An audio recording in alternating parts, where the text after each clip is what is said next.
non sto dicendo che è giusto fare la terza dose, sto dicendo vogliamo testare ad esempio gli ultra ottantenni, ed è un lavoro che noi vogliamo fare, ve lo anticipo, a campione per capire anche l'evoluzione che hanno avuto queste coperture anticorpali.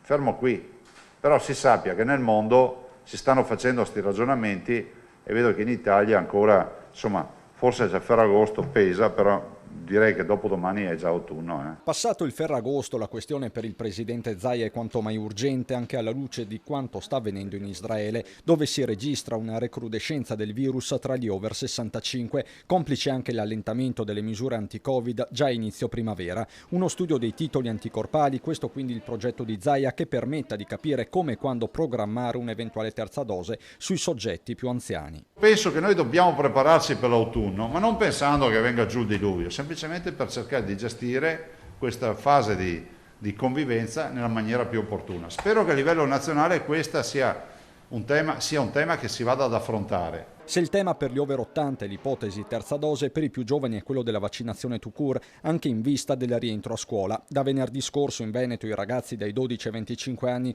possono accedere liberamente ai Vax Point. In questi giorni ne hanno approfittato in poco più di 1800, un dato che Zaia comunque rivendica. Di noi chi è che sarebbe andato a vaccinarsi a Ferragosto?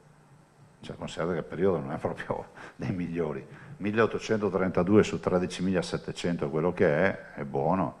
Sono quasi 2.000 ragazzi sono andati in accesso diretto. Altro fronte è quello delle cure domiciliari. Nelle settimane in cui diverse sono le manifestazioni di piazza sul tema anche a nord-est, terapie che spesso il popolo Novax vede come alternativa allo stesso vaccino. Voglio ricordare che tutti i medici del Veneto utilizzano e possono farlo in scienza e coscienza tutti i farmaci autorizzati EMA sul mercato. Cioè non è che debbono strettamente restare legati a un protocollo che dà semplicemente delle linee guida di riferimento.